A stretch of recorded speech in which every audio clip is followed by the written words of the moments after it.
Hello, everyone, and welcome to another edition of the NFL Draft Triple Take presented by UPMC.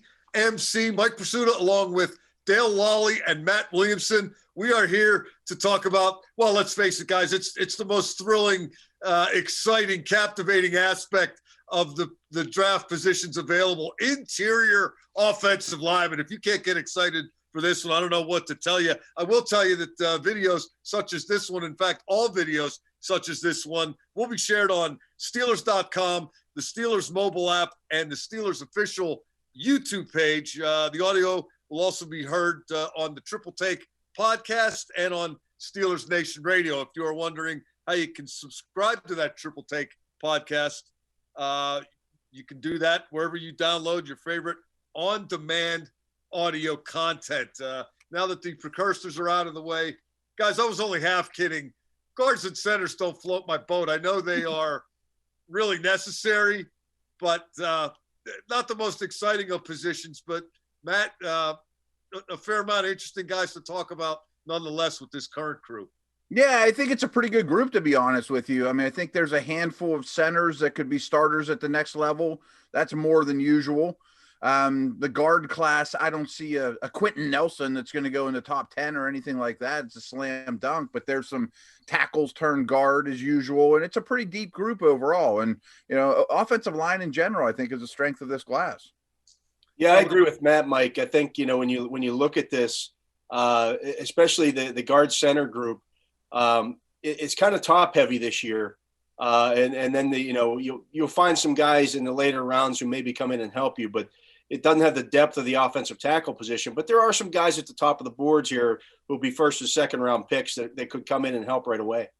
Dale, let's stick with you here to lead it off.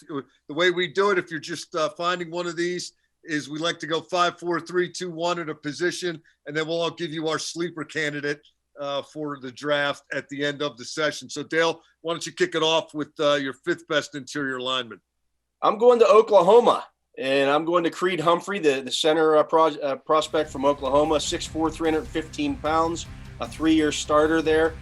He's kind of a mauler, and the interesting thing about him is that he's a left-handed center, Mike, and snaps the ball left-handed. I can't recall too many guys in the NFL doing that. I don't know if that's a detriment or if that's something that you know his teams are going to want to try to fix. But he has snapped left-handed throughout his college career, and I don't know if he can change that now. I think that's only going to be a problem for him if he has to play on his off wing. No, wait a minute. He's a center. He's in the middle. Does it make it easier or harder on a left-handed quarterback?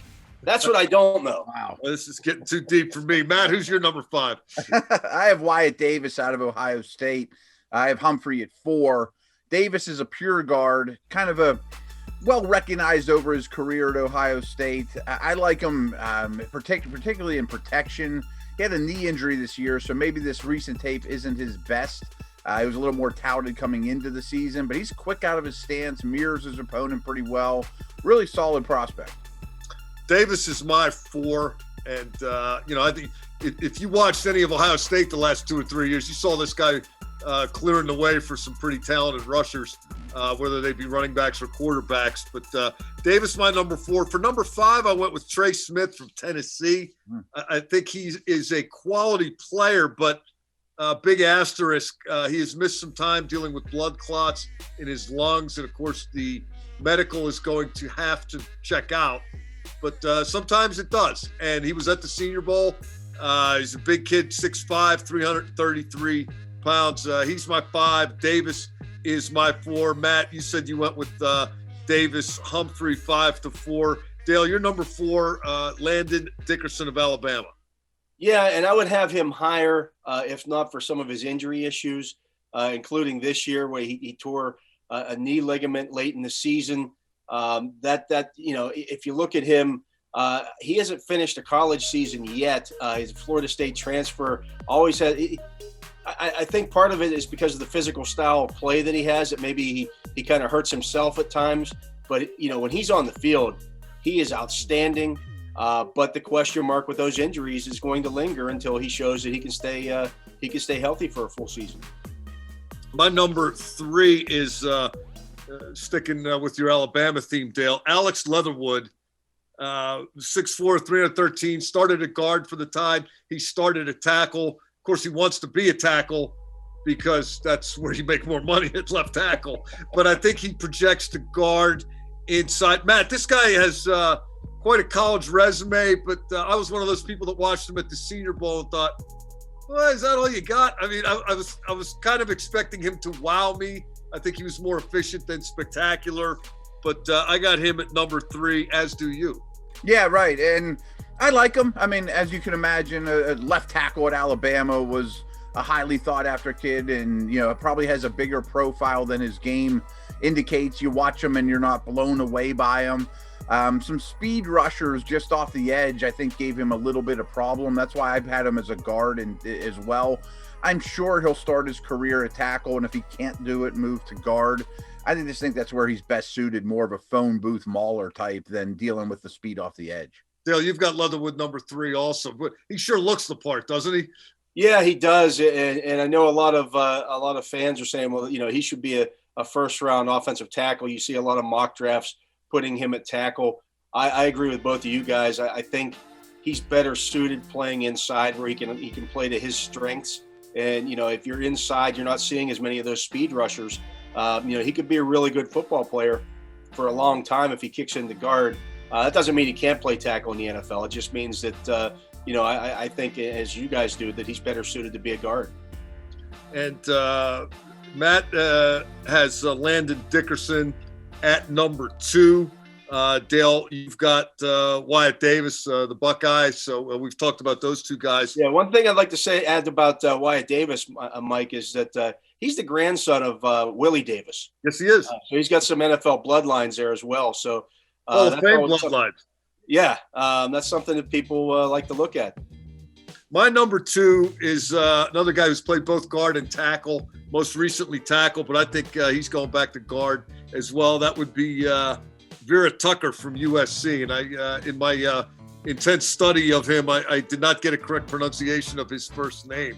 Elijah, there you go. Alijah. Thanks for having my back there. He played tackle this year after playing guard last year, and it was only a 6-game season this year, so not the greatest of sample sizes, but checks all the boxes. Very competitive, very athletic, very physical. He's probably in just about everybody's top 3.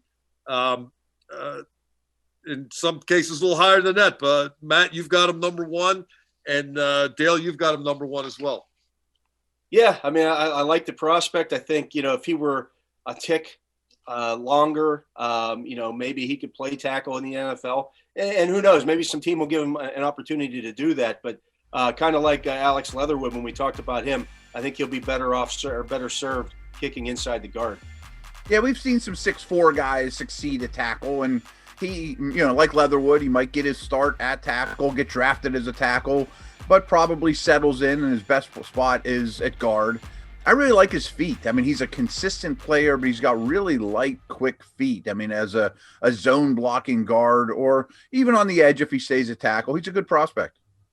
For our purposes here, and since I can make these lists without putting my job or professional reputation on the line, I don't have to make the picks in the order that I say that. I went with Landon Dickerson at number 1 because I think he's a great story. And if he's healthy, big if, there was a lot of talk at the Senior Bowl about how he kind of came to Bama and just became the leader of that group. And when he got hurt in the SEC title game, all of his teammates went up and were consoling him on the bench. The respect he had among his teammates, the leader he became at Alabama. I think the guy oozes intangibles, and that's a good thing to have if you're the center, if you're the guy running the show. Something to keep an eye on. Of course, the health is the most important thing, but Landon Dickerson, I think, is going to play a long time in the NFL, and I think he's going to be might be the first true center taken. No matter where he was my number 2. I loved him. I didn't know where to put him medically. I mean, Dale mentioned he had him 4 because of the medicals.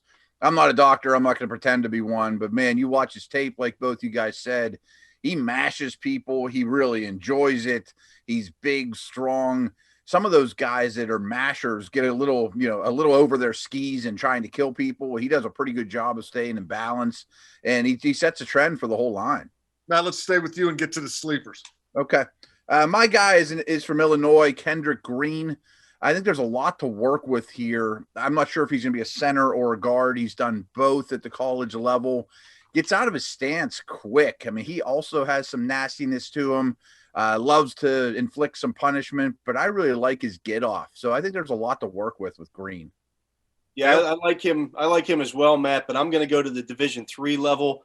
I'm going to go, and this guy's, after the Senior Bowl, isn't quite the sleeper that he would have been, but Quinn Miners out of Wisconsin Whitewater didn't play in the Senior Bowl game, but if you watch the practices, he served up more pancakes than IHOP. He was just putting guys on their back constantly, and this is a guy that is worth keeping an eye on.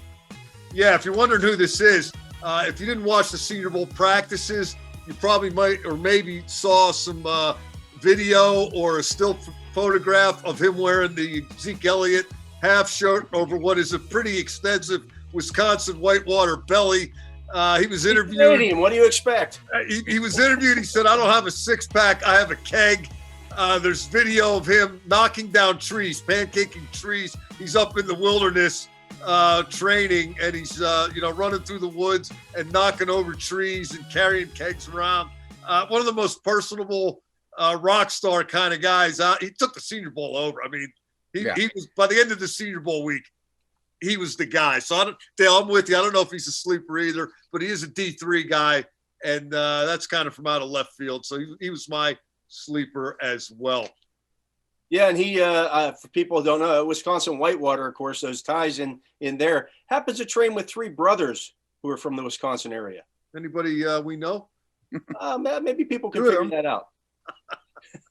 I don't know what you're talking about, but that's going to do it for our interior line analysis. Remember, the NFL Draft Triple Take is presented by UPMC. All these videos are going to be shared on Steelers.com, the Steelers mobile app, and the Steelers official YouTube page. As I've said before, don't be fooled by an unofficial YouTube page. Go to the Steelers official YouTube page. The audio can also be heard on the Triple Take podcast and on Steelers Nation Radio. You can subscribe to the Triple Take podcast wherever you download your favorite on-demand audio content. That's going to do it for the interior line. For Matt Williamson and Dale Lolley, I'm Mike Prisuta. We'll be coming at you again soon with another edition of the NFL Draft Triple Take presented by UPMC.